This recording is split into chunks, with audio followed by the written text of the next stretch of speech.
I'm excited to introduce our new feature regarding uploading documents. We already have a couple of other ways to upload docs, including manually and then a couple of other productized integrations. However, this new project opens up our capabilities for our clients to use a variety of types of documents using our new web service.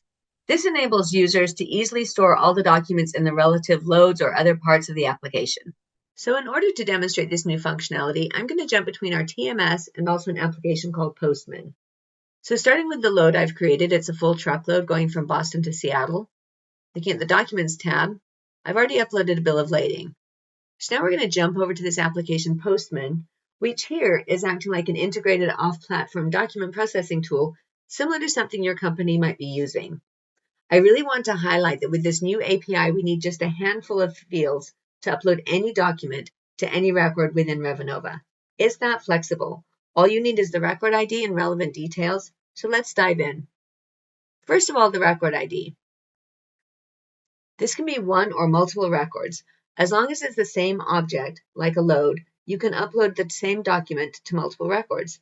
However, if it's a different object, like a customer quote or driver credentials, for example, that would need to be a separate file. Next up is the file name.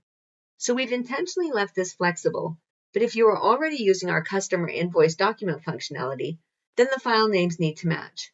Otherwise, you can use your own naming convention. File type.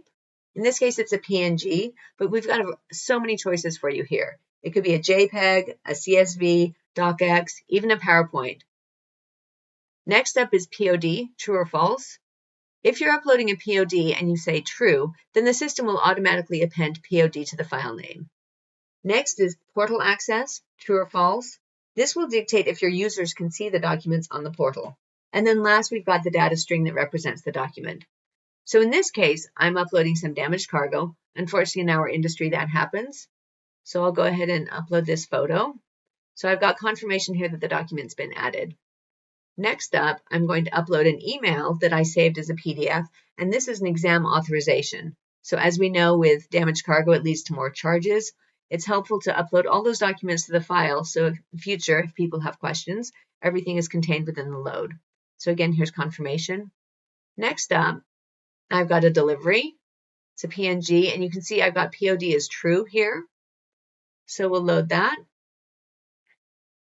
And then last, I'm going to change records, and we're going to go to driver credentials, and I'm uploading a photo of his license. So I've got the record ID is now a different one. It's a license, a PDF. POD is not true. So we'll send that. And now we'll jump back into the application to have a look. So you can see here in my driver credentials, I will refresh. There's my license. Let's have a look. And that is a very handsome driver. Okay, then going back into the load, I will refresh. We'll have a look at the documents. So you can see the 3 files that we just went through. So in this case, damaged cargo. It's always helpful to have a photo, especially for insurance claims. That doesn't look fun. Next up is that email authorization. Again, what I did is I saved that email as a PDF. So now it's here for against the load for easy reference. And last, we've got a delivery. You can see the system appended POD to it. We'll have a look there. And I think we can agree that was a great delivery to Seattle this winter.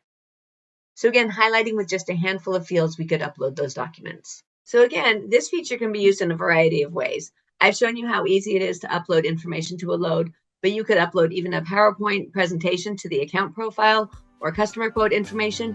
Really, you have lots of choices, and we're excited to hear some of your use cases. Thanks.